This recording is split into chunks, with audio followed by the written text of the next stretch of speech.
ক্বালা রাসূলুল্লাহ সাল্লাল্লাহু আলাইহি ওয়াসাল্লাম, আল্লাহ নবী বলেন, সাবাতুন ইউযিল্লুহুমুল্লাহ ফি যিল্লিহি ইয়াওমা লা যিল্লা ইল্লা যিল্লুহু।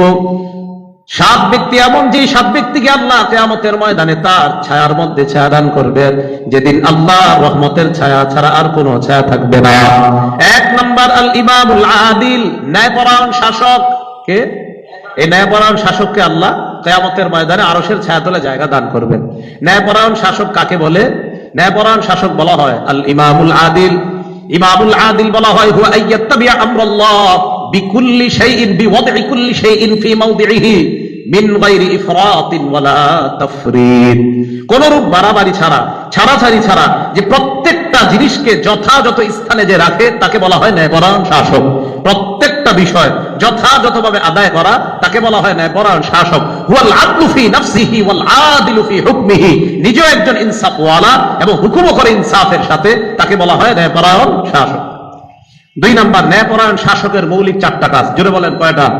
চারটা কাজ। সূরা হজের 41 নম্বর আয়াতে আল্লাহ বলেন, আল্লাযীনা ইম্মাক্কান্নাহুম ফিল আরদি আকামুস সালাহ ওয়া আতাউয যাকাহ ওয়া আমারু বিল মা'রুফি ওয়া নাহাউ আনিল মুনকার। আমি যাদেরকে দুনিয়ার শাসনভার দেই, যাদেরকে ক্ষমতায় বসাই, তাদের মৌলিক দায়িত্ব হবে চারটা। এক নাম্বার আকামুস সালাহ, নামাজ কায়েম করা। দুই নাম্বার আতাউয যাকাহ, যাকাত আদায় করা। তিন নাম্বার আমারু বিল মারুফ, নেক কাজের আদেশ করা। চার নাম্বার ওয়ানাহু আনিল মুনকার, অসৎ কাজ থেকে নিষেধ করা। তাহলে ন্যায়পরায়ণ শাসকের মৌলিক কাজ কয়টা? চারটা। নামাজ কায়েম করা, রাষ্ট্রীয়ভাবে নামাজ কায়েম করা, রাষ্ট্রীয়ভাবে যাকাত প্রতিষ্ঠিত করা, রাষ্ট্রীয়ভাবে ন্যায় কাজের আদেশ করা, রাষ্ট্রীয়ভাবে অসৎ কাজ থেকে মানুষকে বিরত রাখা। মৌলিকভাবে একজন ন্যায়পরায়ণ শাসকের এই চার কাজ। ন্যায়পরায়ণ শাসকের ফজিলত, কয়েকটা ফজিলত আমরা মনে রাখি। এক নাম্বার ফজিলত, ন্যায়পরায়ণ শাসক আল্লাহর ডান পাশে নূরের মিম্বরে বসবে। আল্লাহর ডান পাশে নূরের মিম্বরে বসবে। কে এটা? ন্যায়পরায়ণ শাসক। মুসলিম শরীফের 1827 নম্বর হাদিস। এই হাদিসের মধ্যে আসছে, ক্বালা রাসূলুল্লাহ সাল্লাল্লাহু আলাইহি ওয়াসাল্লাম, ইন্নাল মুকসিতিনা ইনদাল্লাহ আলা মানাবির মিন নূর আন ইয়ামিনির রহমান। ন্যায়পরায়ণ শাসক আল্লাহ পাক রব্বুল আলামিনের কাছে নূরের মিম্বরে বসবে, রহমানের একদম ডান পাশে। রহমানের ডান পাশে নূরের মিম্বরে বসবে। ওয়াকিলতা ইয়াদাইহি ইয়ামিন, ন্যায়পরায়ণ শাসকের দুই হাত ডান হাত। বলেন, কি বললাম বাংলাটা? ন্যায়পরায়ণ শাসকের দুই হাত ডান হাত, মানে ডান হাত দিয়ে ভালো কাজ করা লাগে। তো ন্যায়পরায়ণ শাসকের ডান হাত মানে দুই হাত ডান হাত। কিলতা ইয়াদাইহি ইয়ামিনুন, তার দুই হাত ডান হাত, মানে সে শুধু ভালো কাজই করবে, ডান হাত দিয়ে শুধু ভালো কাজই করা। তো ন্যায়পরায়ণ শাসকের দুই হাত ডান হাত, এর বাণী। তো ন্যায়পরায়ণ শাসককে আল্লাযীনা ইয়াদিলুনা ফি হুকমিহিম ওয়া আহলিহিম ওয়া মা ওয়ালু। ন্যায়পরায়ণ শাসক তারা যারা পরিবারের লোকজনের মধ্যে ইনসাফ কায়েম করে, তার অধীনস্থ যারা তাদের মাঝেও ইনসাফ কায়েম করে, তাকে বলা হয় ন্যায়পরায়ণ শাসক। ওই ন্যায়পরায়ণ শাসক রহমানের ডান পাশে নূরের মিম্বরে বসার মতো ব্যবস্থা আল্লাহ করে দিলেন। এ হলো এক নাম্বার ফজিলত। ন্যায়পরায়ণ শাসকের দুই নাম্বার ফজিলত, ন্যায়পরায়ণ শাসক জান্নাতি। সুবহানাল্লাহ। সহিহ মুসলিম শরীফ হাদিস নাম্বার 2565 নাম্বার হাদিস। ক্বালা রাসূলুল্লাহ সাল্লাল্লাহু আলাইহি ওয়াসাল্লাম, আল্লাহ নবী বলেন, আহলুল জান্নাতি সালাসা, জান্নাতি তিন প্রকার। জোরে বলেন, জান্নাতি কয় প্রকার? এক নাম্বার যু সুলতানিন মুকসিতুন মুওয়াফফাকুন, এক নাম্বার ন্যায়পরায়ণ শাসক যাকে তৌফিক দেওয়া হয়েছে ভালো কাজ করার। এই ন্যায়পরায়ণ শাসকের ঠিকানা হলো জান্নাত। ন্যায়পরায়ণ শাসকের ঠিকানা জান্নাত, যাকে ন্যায় কাজ করার তৌফিক দান করা হয়েছে। দুই নাম্বার রাজুলুন রাহিমুন রাকিকুল কলবি লিকুল্লি যি কুরবা মুসলিমিন, দুই নাম্বার ওই ব্যক্তি, যেই ব্যক্তি দয়ালু এবং অন্তরটা সদয়, নিকটাত্মীয় এবং মুসলমানের প্রতি, এই ব্যক্তিও আল্লাহর জান্নাতের মেহমান। নিকটাত্মীয় মুসলমানদের প্রতি যার হৃদয়টা সদয়, যিনি খুব নরম দিলের মানুষ, সেও জান্নাতি হবে। এটা হলো দুই নাম্বার ব্যক্তি। তিন নাম্বার আফিফুন মুতাআফফিফুন যু ইয়াল, যার অনেক সন্তান আছে, থাকার পরেও মানুষের কাছে হাত পাতে না। সন্তানাদি আছে, অভাব অনটনের মধ্যে আছে, এই সন্তান অনেক থাকার পরেও অভাব অনটন মানুষের কাছে প্রকাশ করে না, মানুষের কাছে হাত পাতে না, লজ্জায়, এই ব্যক্তিও জান্নাতে যাবে। তো এই তিনজনের একজন ন্যায়পরায়ণ শাসক। বলেন তো, তিনজনের একজন ন্যায়পরায়ণ শাসক। একটা কিতাব আছে নাম সিলসিলাতুস সহিহা, এটার নাম শুনছেন? আলেমরা ছাড়া অন্যরা না শোনাই ভালো। তো এই কিতাবের 3384 নাম্বার হাদিস। এই কিতাবের 3300, আচ্ছা না শোনা ভালো, এরকম না, কিতাবের নাম জানা তো ভালোই, মানে বললাম আর কি, আলেমরা জানলেই হবে, আপনাদের মোটামুটি যে কিতাবগুলো জানেন এগুলা জানলেই চলবে। তার সিলসিলাতুস সহিহা 3384 নাম্বার হাদিস। এই হাদিসের মধ্যে আসছে সালাসাতুন লা ইয়ারুদ্দুল্লাহু দুআআহুম, তিন ব্যক্তির দোয়া আল্লাহ ফিরায় দেয় না। কয় ব্যক্তির দোয়া আল্লাহ ফিরায় দেয় না? তিন ব্যক্তির দোয়া আল্লাহ ফিরিয়ে দেয় না। এর মধ্যে একজন হলেন আল ইমামুল আদিল, ন্যায়পরায়ণ শাসকের দোয়া আল্লাহ কখনো ফিরায় দেয় না। ন্যায়পরায়ণ শাসকের দোয়া আল্লাহ কি করে না? ফিরায় দেয় না। তাহলে ন্যায়পরায়ণ শাসক এক নাম্বার আরশের ছায়া তলে কিয়ামতের ময়দানে জায়গা পাবে। তিনি কে বলেন তো? ন্যায়পরায়ণ শাসক। পৃথিবীর শ্রেষ্ঠ ন্যায়পরায়ণ শাসক ছিলেন মুহাম্মদুর রাসূলুল্লাহ সাল্লাল্লাহু আলাইহি ওয়াসাল্লাম। সহিহ বুখারী হাদিস নাম্বার 3475 নাম্বার হাদিস। এই হাদিসে একটা মজার ঘটনা আছে। কি হয়েছে? মক্কার এক নারী চুরি করছে, এক মেয়ে চুরি করছে, আরবের এক মেয়ে চুরি করছে। আম্মা জান আয়েশা সিদ্দিকা বলেন, আন্না কুরাইশান আহাম্মাহুম শাআনুল মারআতিল মাখজুমিয়াতিল্লাতী সারাকাত। মাখজুমি গোত্রের এক নারী চুরি করছে। এই চুরিটা মক্কার নেতৃস্থানীয় ব্যক্তিবর্গদেরকে ভাবিয়ে তুললো যে এই মেয়েটা একটা বংশীয় মেয়ে, চুরি করলে তো হাত কাটা হয়, এটা কিভাবে? তো সবাই চিন্তা করলো রাসূলকে দেখি না একটু সুপারিশ করে। তাদের মধ্যে একজন বলল, মাইয়ুকাল্লিমু ফিহা রাসূলুল্লাহি সাল্লাল্লাহু আলাইহি ওয়াসাল্লাম, এই মেয়েটার ব্যাপারে আল্লাহ রাসূলের সাথে কে কথা বলবে? ফাকালু ওয়া মান ইয়াজতারি আলাইহি ইল্লা উসামা ইবনে যায়েদ হিব্বু রাসূলিল্লাহি সাল্লাল্লাহু আলাইহি ওয়াসাল্লাম। এই ব্যাপারে আল্লাহ নবীর সাথে আল্লাহ রাসূলের সবচেয়ে প্রিয় ভাজন, আস্থাভাজন উসামা ইবনে যায়েদ ছাড়া অন্য কেউ রাসূলের সাথে কথা বলার সাহস নাই কারো। যদি কথা বলতে হয় তো নবীজির নাতি যায়েদ ইবনে হারেসার ছেলে উসামা, এই উসামাকে নবী অনেক মহব্বত করে, আদর করে কোলে নেয়, সে পারবে নবীর সাথে কথাটা বলতে, অতএব তাকে আমরা রাসূলের কাছে পাঠাই। সাহাবারা কেউ সাহস করতেছে না। ওয়া মান ইয়াজতারি আলাইহি ইল্লা উসামা ইবনে যায়েদ, ইজতিরা মানে হলো সাহস করা। এই সাহস তো উসামা ছাড়া আর কারো নাই। উসামা ইবনে যায়েদকে রাজি করাইলো, তুমি এক কাজ করবা, তোমার দাদাকে গিয়ে বলবা এই মহিলাটা চুরি করছে, বংশীয় মেয়ে, তো তার হাত কাটাটা কি একটু বা শিথিল করা যায় কিনা। হযরত উসামা ইবনে যায়েদ রাদিয়াল্লাহু তাআলা রাসূল সাল্লাল্লাহু আলাইহি সাল্লামের কাছে গেলেন। যাওয়ার পর ব্যাপারটা বললেন। রাসূল সাল্লাল্লাহু আলাইহি ওয়াসাল্লাম জবাব দিলেন, আতাশফাউ ফি হাদ্দিম মিন হুদুদিল্লাহ, তুমি কি আল্লাহর কোন ফয়সালা শিথিল করার ব্যাপারে আমার কাছে সুপারিশ করতেছো?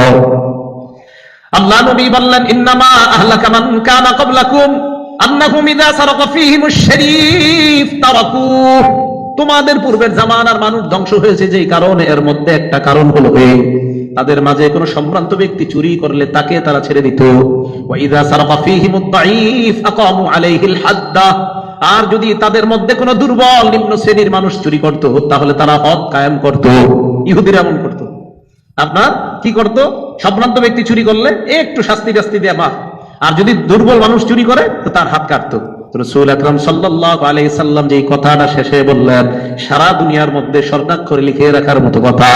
নবীজি বললেন, আইমুল্লাহ, আল্লাহর কসম, লাউ আন্না ফাতিমাতা ইবনাতা মুহাম্মাদিন সাল্লাল্লাহু আলাইহি ওয়াসাল্লাম সারাকাত, শোনো তোমরা, আমার কন্যা ফাতেমাও যদি চুরি করত, লাকাতাতু ইয়াদাহা, তার হাতও আমি কাটতাম। আমার মেয়ে ফাতেমা, মুহাম্মদ সাল্লাল্লাহু আলাইহি সাল্লামের মেয়ে ফাতেমা, সেও যদি চুরি করতো আমি তার হাত কেটে দিতাম। পৃথিবীর সবচেয়ে ন্যায়পরায়ণ শাসক ছিলেন মুহাম্মদ রাসূলুল্লাহ সাল্লাল্লাহু আলাইহি সাল্লাম। কথা মনে আসেনি? কয় শ্রেণীর মানুষকে আল্লাহ আরশের ছায়াতলে জায়গা দিবেন? 7। 1 নাম্বার ন্যায়পরায়ণ শাসক।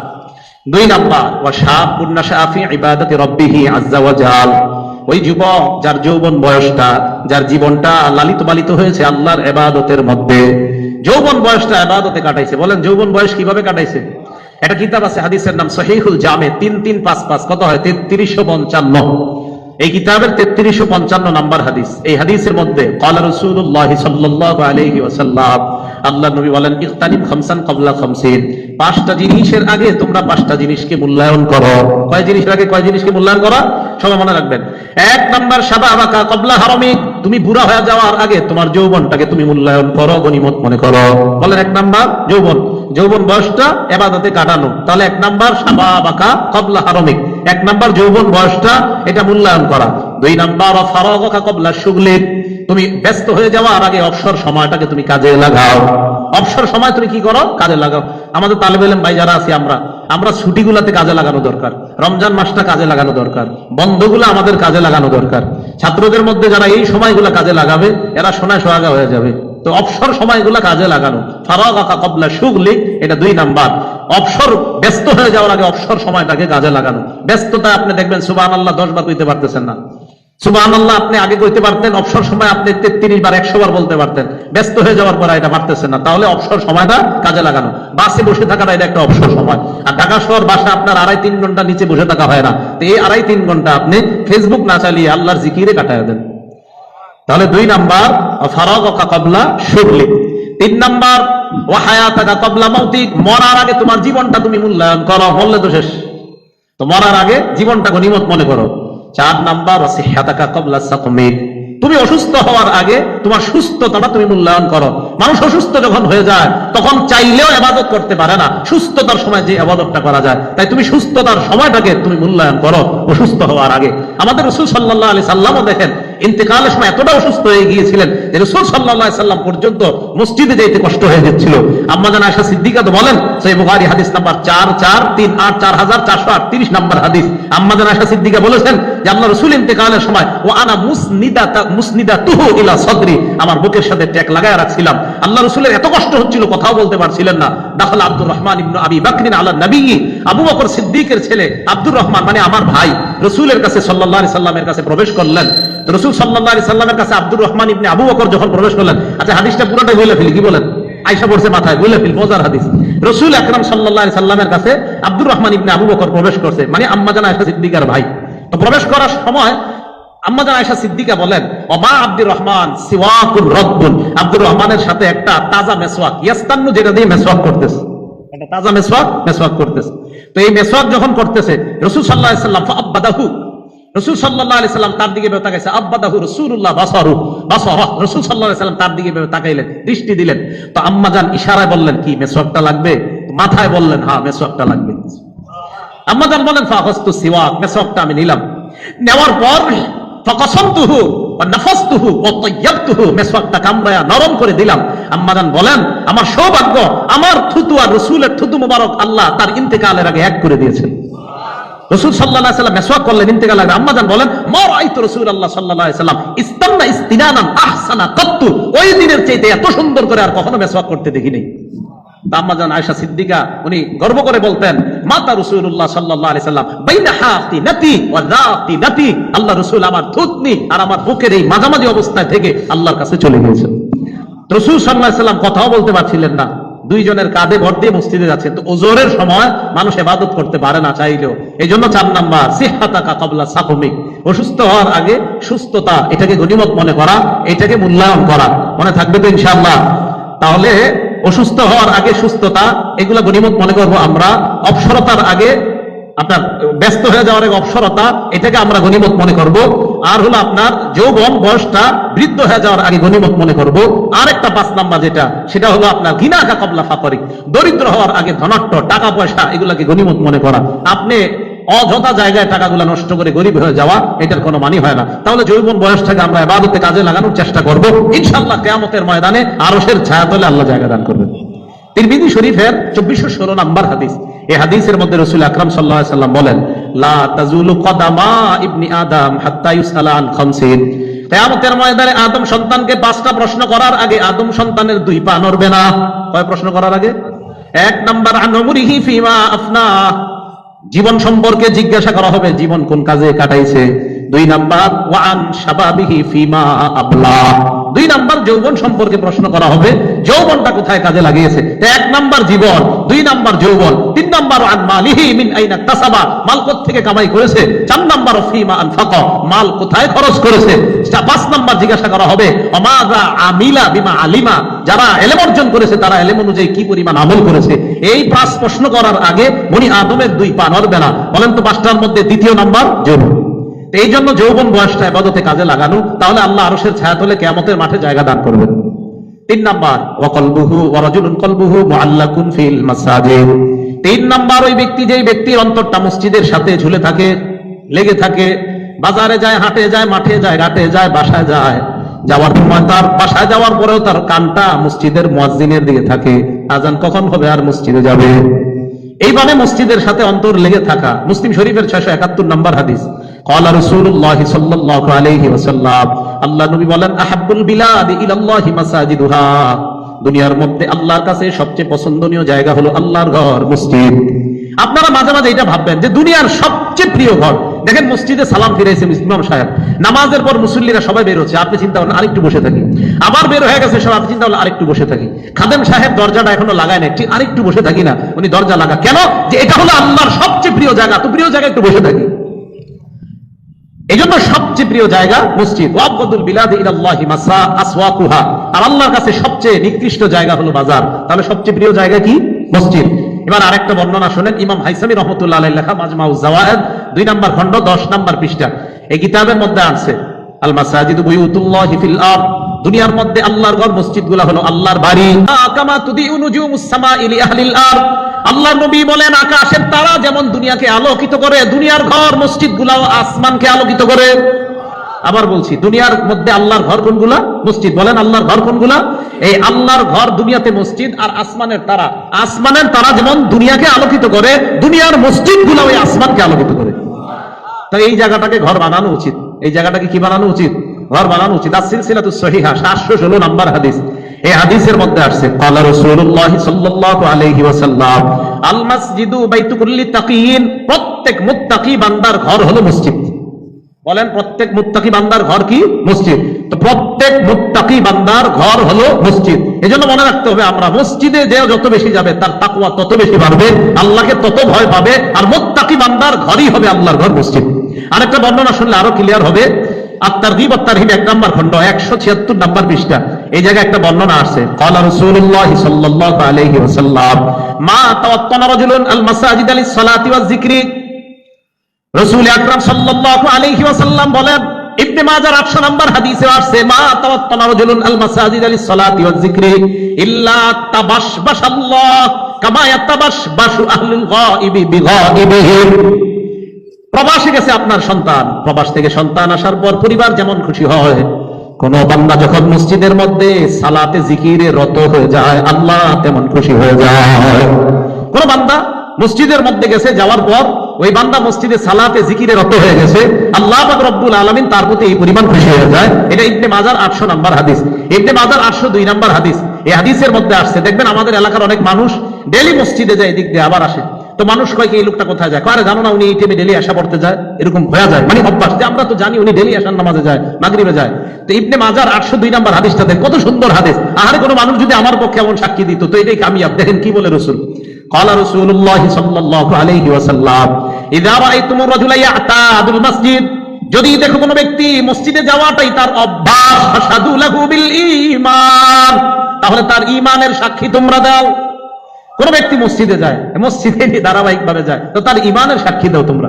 এবার মাজমাউজ জাওয়ায়েদের বর্ণনাটা বলি আপনার, আত-তারগীব ওয়াত-তারহীবের বর্ণনা 1 নম্বর খণ্ড 176 নম্বর পৃষ্ঠা। রাসূল আকরাম সাল্লাল্লাহু আলাইহি সাল্লাম বলেন, তাকাফফালাল্লাহ লিমান কানাল মাসজিদু বাইতা, যেই ব্যক্তি মসজিদকে তার ঘর বানিয়ে নেয়, ওই ব্যক্তিকে আল্লাহ পাক রব্বুল আলামিন বির-রাউহি ওয়ার-রাহমা ওয়াল জাওয়াজি আলা সিরাতি ওয়ার-রিদওয়ান ইলাল জান্নাহ, আল্লাহ পাক রব্বুল আলামিন যেই ব্যক্তি মসজিদকে তার ঘর বানায়, এই ব্যক্তিকে আল্লাহ দয়া করে, আল্লাহ মায়া করে, আল্লাহ নিজ দায়িত্বে পুল সিরাত পার করে জান্নাতে পৌঁছায় দেয়।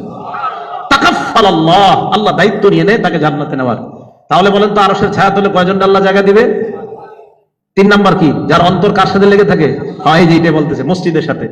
4 নাম্বার ওয়ারাজুলানে তাহাব্বা ফিল্লাহ, ওই দুই ব্যক্তি, যে দুই ব্যক্তি একজন আরেকজনকে আল্লাহর জন্য ভালোবাসে, ইজতামা আলাইহি ওয়া তাফাররাকা আলাইহি, একজন আল্লাহর জন্য আরেকজনের সাথে আল্লাহর জন্য একত্রিত হয়, একজন আরেকজনের সাথে আল্লাহর জন্য তাদের বিচ্ছিন্নতা হয়, আলাদা হয়, এই দুইজন আল্লাহ পাক রব্বুল আলামিন বলেন, ওয়াজাবতু মাহাব্বাতি লিল মুতাহাব্বিনা ফিয়া, দুনিয়াতে যারা একে অপরকে আমার জন্য ভালোবাসে, আমি আল্লাহ তাদেরকে ভালোবাসা ওয়াজিব করে নেই। একে অপরকে যারা আল্লাহর জন্য ভালোবাসে তাদেরকে ভালোবাসা আল্লাহ কি করে নেয়? ওয়াজিব করে নেয়। তাহলে একজন আরেকজনকে যদি আল্লাহর জন্য ভালোবাসে, কিয়ামতের ময়দানে এই দুই ব্যক্তিকে আল্লাহ আরশের ছায়াতলে জায়গা দিবেন। 5 নাম্বার ওয়ারাজুলুন দাআতহু ইমরাআতুন যাতু মানসিবিন ওয়া জামাল ফাকালা ইন্নী আখাফুল্লাহ। 5 নাম্বার ওই ব্যক্তি, যে ব্যক্তিকে সম্ভ্রান্ত কোন বংশীয় নারী তাকে ডাক দেওয়ার পর অপকর্মের জন্য বলে, আর ওই ব্যক্তি বলে ইন্নী আখাফুল্লাহ, আমি আল্লাহকে ভয় করি। বলেন কাকে ভয় করি? আল্লাহকে ভয় করি। একটা মজার হাদিস শোনেন, বুখারী শরীফের 3478 নম্বর হাদিস। এক ব্যক্তি, এটা আপনার হাদিসে আর বুখারী শরীফের হাদিসে আছে, এক ব্যক্তি রাবাসাহুল্লাহু মালান, আল্লাহ তাকে অনেক সম্পদ দিয়েছে। সম্পদ দেওয়ার পর এই ব্যক্তি তার সন্তানদের ডাকার পর ফাকালু লিবানিহি লাম্মা হুদিরা, মরণের সময় সন্তানদেরকে বলল, আমি কেমন বাবা, আমি কেমন বাবা? তো সন্তানরা বলে, খৈরু আবিন, আপনি উত্তম বাবা, আপনার মতো এরকম বাবাই হয় না। এটা কোনো কথা? আমি খারাপ মানুষ, তোমার আন্দাজি বললে হবে? আমি অত ভালো মানুষ না, দুনিয়াতে এমন কোন অপকর্ম নাই আমি করি না। শোনে, কাজ করবা কি? ফাইজা মুত্তু, আমি যখন মারা যাব, মারা যাওয়ার পর ইসহাকুনি, আমার জ্বালায়া কয়লা বানায়া ছাই বানাবা। সুম্মা জাররুনি ফি ইয়াউমিন আসিফ, এরপরে কোন ঝড়ের দিন ওই বাতাসের মধ্যে আমার ছাইগুলা তোমরা ছেড়ে দিবা। কেন? আল্লাহ যাতে না পায়, আল্লাহ যাতে না পায়। এটা বুখারী শরীফের বর্ণনা। এই কথা বলার পর তো ওই ব্যক্তি এটা বললেন। তো বলার পর তারা সত্যি সত্যি কি করছে? তারা জ্বালাইছে। আপনারা কিন্তু আবার এরকম কাউকে জ্বালায় না, আগে শরীয়তের কথা, এখন আবার এরকম জ্বালায় না, জ্বালায় টালা বললেন না আমি ভালো মানুষ না, আমার শেষ করে দিত না, এরকম বললেন না কিন্তু। তো তারা এই বাতাসের মধ্যে তার ছাই ছেড়ে দিয়েছে। ছেড়ে দেওয়ার পর জামাআহুল্লাহ, আল্লাহ একত্রিত করছে। করার পর আল্লাহ বললেন, মা হামালাকা আলা হাযা, এই কাজ করছো কেন? কয় মা খাওয়াফাতুক, আল্লাহ আপনার ভয় করছে। তালাক্কাহু বিরাহমাতিন, আল্লাহর রহমতের চাদরে তাকে ঢেকে নিয়েছেন। তাহলে আল্লাহর ভয়, এটা আল্লাহর ভয় রাখা উচিত। আল্লাহ আমাদেরকে মাফ করবেন। আল্লাহর ভয় এটা বড় আজীব জিনিস। তো কোন সম্ভ্রান্ত বংশীয় নারী ডাকছে আর বললো আমি আল্লাহকে ভয় করি। এটা বর্তমান জামানার মোবাইল, ইলেকট্রনিক মিডিয়া, তো আপনারা অনেক নারীদের ফিতনায় পড়তে পারেন। তখন বলা আল্লাহরে ভয় করি। কাকে ভয় করি? আল্লাহকে। আল্লাহকে যত বেশি ভয় করবেন, মেধা ভালো থাকবে, মেধা শার্প থাকবে, গুনাহ যত কম হবে, মেধা তত ভালো থাকবে। যেন গুনাহ না করা, ছাত্র ভাইরা তো গুনাহ করাই উচিত না। আল্লাহ আমাদের সকলকে গুনাহমুক্ত জীবন যাপন করার তৌফিক দান করেন। তো 5 নাম্বার, ওই ব্যক্তি, যে ব্যক্তিকে কোনো বংশীয় সম্ভ্রান্ত নারী ডাকে আর সে বলে আমি আল্লাহকে ভয় করি। 6 নাম্বার, ওয়ারাজুলুন যাকারাল্লাহ খালিয়ান ফাফাদাত আইনা, যে ব্যক্তি নির্জনে আল্লাহকে, যাকে আল্লাহর জিকির করে, লা ইলাহা ইল্লাল্লাহ বলে, আর তার দু চোখ দিয়ে পানি প্রবাহিত হয়। রাতের বেলা আলাদা একটা রুমে বসবেন, একটা সুন্দর বাসা, বাসার মধ্যে মনে করেন সন্তানাদিদেরকে আলাদা করবেন, বিবি পরিবার সব আলাদা, একটা রুমে বসবেন। অথবা মসজিদের সবাই বের হয়ে গেছে, মসজিদের এক কোনায় বসে যান। বসার পর নির্জনে আল্লাহর একটু ডাকেন, আস্তে আস্তে আল্লাহকে ডাকেন। দেখবেন ওই সময়গুলোতে আপনার চোখের পানি আসবে। সূরা আরাফের 55 নম্বর আয়াতে আল্লাহ বলছে, উদউ রাব্বাকুম, তোমাদের রবকে তোমরা ডাকো। বাংলাটা বলেন, তোমাদের রবকে তোমরা ডাকো। তাদাররুআ, অনুনয় বিনয় করে, কাকুতি মিনতি করে, খুফিয়া, এবং গোপনে। তোমরা তোমাদের রবকে ডাকো অনুনয় বিনয় করে, কাকুতি মিনতি করে। আর কাকুতি মিনতি করা জায়েজ আছে কিন্তু আপনার হাদিসের মধ্যে আছে। ইলহাহ, ইলহাহ মানে কাকুতি মিনতি করা। আল্লাহ দেন দেন দেন, মাফ করে দেন দেন দেন, আল্লাহ দেন, এরকম বলা, কাকুতি মিনতি করা। ইন্নাল্লাহা ইউহিব্বুল মুলিহিন, যারা দোয়ার মধ্যে এরকম কাকুতি মিনতি করে, নাচুর হয়ে যায়, আল্লাহ তাদেরকে মহব্বত করে। আল্লাহ রাসূল আল্লাহ পাক রব্বুল আলামিন বললেন, তোমরা নির্জনে আল্লাহকে ডাকো, তোমরা গোপনে আল্লাহকে ডাকো, তাদাররুআ, অনুনয় বিনয় করে, কাকুতি মিনতি করে আল্লাহকে তোমরা ডাকো। তাহলে 6 নাম্বার, রাজুলুন যাকারাল্লাহ খালিয়া, যারা নির্জনে আল্লাহকে ডাকে। কারা কারা একটু নির্জনে ইনশাআল্লাহ দৈনিক কিছু সময় হলো আল্লাহর জিকির করব? নির্জনে নির্জনে নির্জনে নির্জনে নির্জনে ইনশাআল্লাহ। আপনার কাউরে বলা দরকার নাই, নির্জনে যখন একাই কি হবেন, আল্লাহরে বলবেন, আল্লাহ আমার গুনাহ যদি মানুষ জানে, আমি আরিফ বিন হাবিবের গুনাহ জানলে তুই মিম্বরে বসাবে না, চেয়ারে বসাবে না। আপনি বলবেন, আল্লাহ আমার গুনাহ যদি মানুষ জানে, আল্লাহ আমাকে এখানে বসাবে না। আল্লাহ আমার গুনাহ মানুষ জানলে আমাকে এরকম তাবলীগের আমির বানাবে না। আমার গুনাহ মানুষ জানলে আমাকে এরকম জিকিরের মজলিসে, হালকায় মজলিসের আমির বানাবে না। বাবু তুমি তো জানো আমি কত গুনাহগার, আল্লাহ মাফ করো, ঈমানের সাথে মৃত্যু দিও। এইভাবে আপনি আল্লাহকে বললে আপনার তো আল্লাহ কবুল করবে না, তো কি করবে? নির্জনে আল্লাহকে ডাকা। ডাকবো তো ইনশাআল্লাহ, আল্লাহর জিকির করা আর চোখের পানি আসা, এই ব্যক্তিকে আরশের ছায়া তলে আল্লাহ জায়গা দান করবেন। 7 নাম্বার, রাজুলুন তাসাদ্দাকা, যে ব্যক্তি দান সদকা করে। কোন বর্ণনায় আনফাকা আসছে ফাআখফা, গোপনে দান করছে, হাত্তা লা তা'লামা শিমালুহু মা তুনফিকু ইয়ামিনুহু, তার ডান হাত কি দান করে বাম হাত জানে না।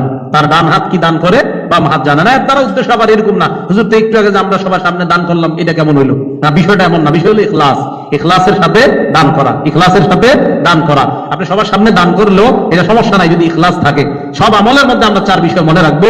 1 নাম্বার নিয়ত শুদ্ধ করা, 2 নাম্বার ইখলাসের সাথে আমল করা, 3 নাম্বার আল্লাহর কাছ থেকে প্রতিদান পাওয়ার আশা আমল করা, 4 নাম্বার কাউকে দেখানোর জন্য আমল না করা। এই 4 কাজ থাকলে আর 5 নাম্বার সুন্নাহ মোতাবেক হলে ইনশাআল্লাহ ওই আমল আল্লাহ কবুল করবে।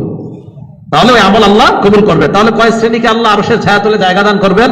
তা আগের কথায় আসেন, ওই দিনকে ভয় করো যেই দিনের অবস্থা বড় ভয়ঙ্কর হবে। এই ভয়ঙ্কর পরিস্থিতিতে আল্লাহ 7 শ্রেণীর মানুষকে আরশের ছায়া তলে জায়গা দান করবেন। আমাকে, আপনাকে, আমাদের সকলকে যেন আল্লাহ এই 7 শ্রেণীর কোন এক শ্রেণীর অন্তর্ভুক্ত বানায় আল্লাহ আমাদেরকে যেন দুনিয়া থেকে নেয়, আল্লাহ তৌফিক দান করেন। আমিন। ওয়া আখিরু দাওয়ানা আনিল হামদুলিল্লাহি রাব্বিল আলামিন।